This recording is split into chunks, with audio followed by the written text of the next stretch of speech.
You know what?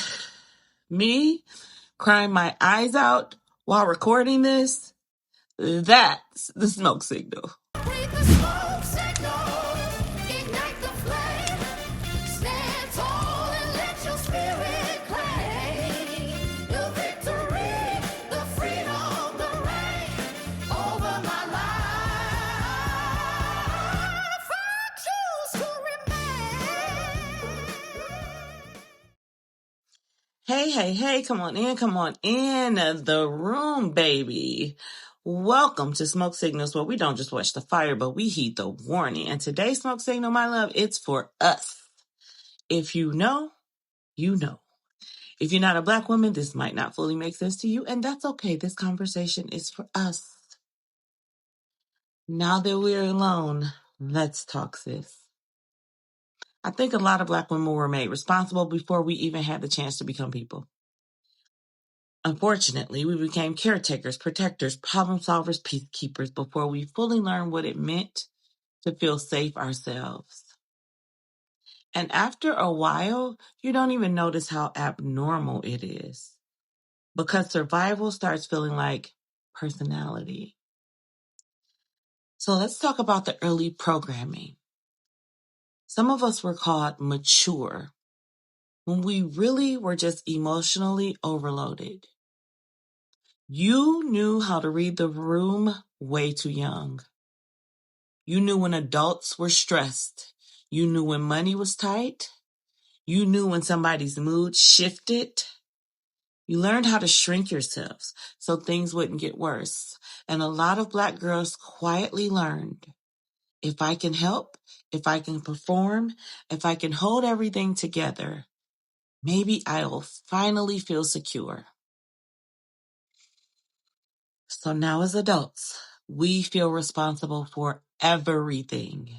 Everybody's emotions, everybody's emergencies, everybody's healing, everybody's comfort. And somewhere along the way, a lot of us accidentally learned this lie. Being needed is the same as being valuable. And sis, that belief will drain you dry.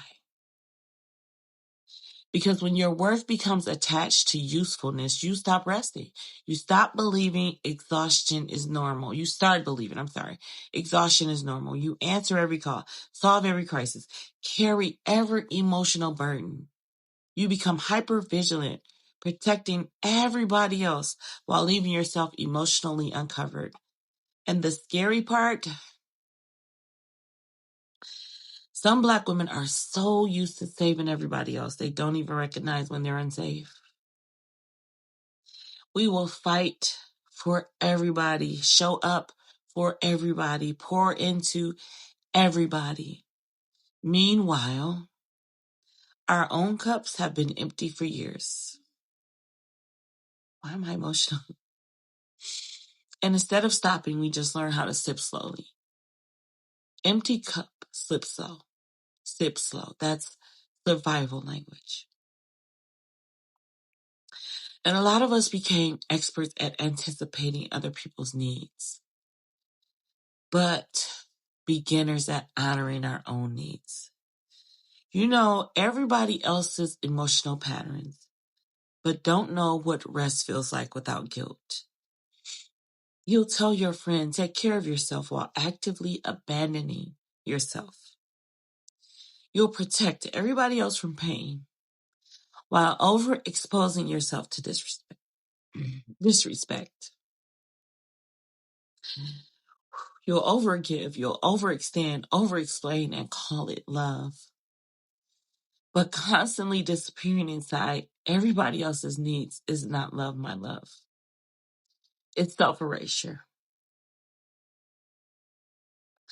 And this is why this hurts so much. Let me say this carefully. I don't think Black women became this way because we're weak.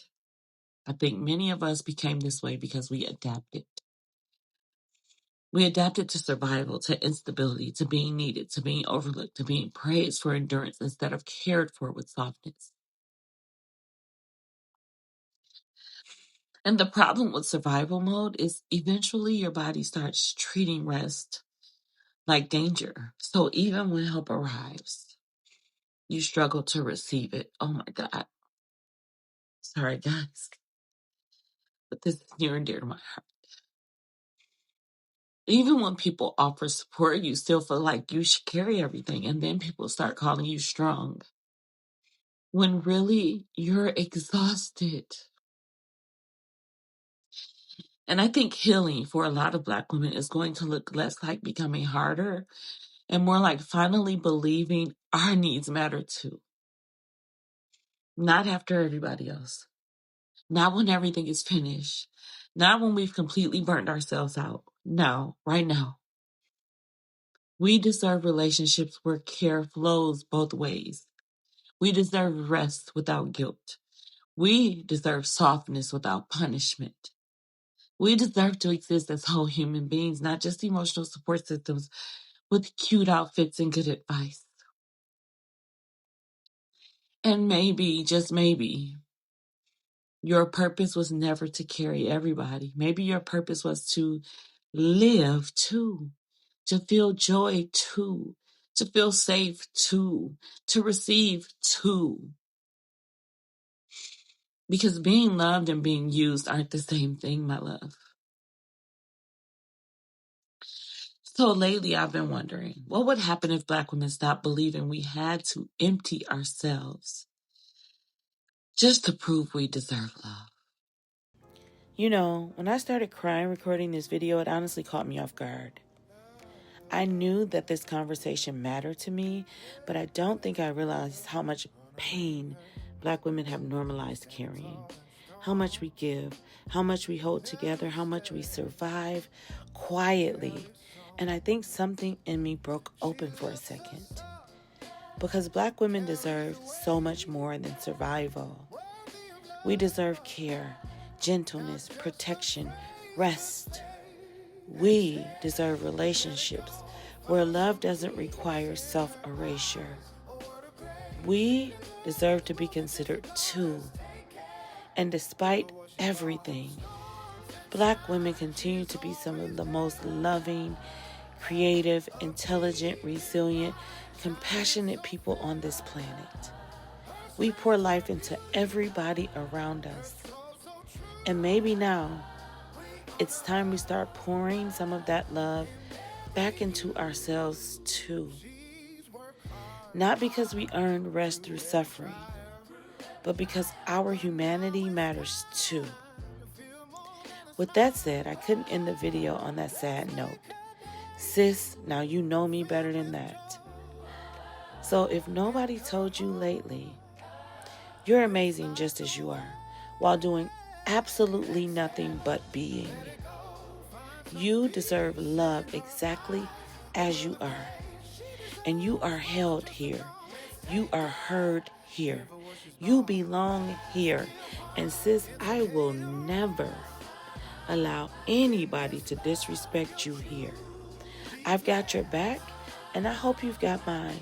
Because if nobody ever gives us the love, the grace, the space, the appreciation, the honor we deserve, let's give it to each other. And I'll end with this.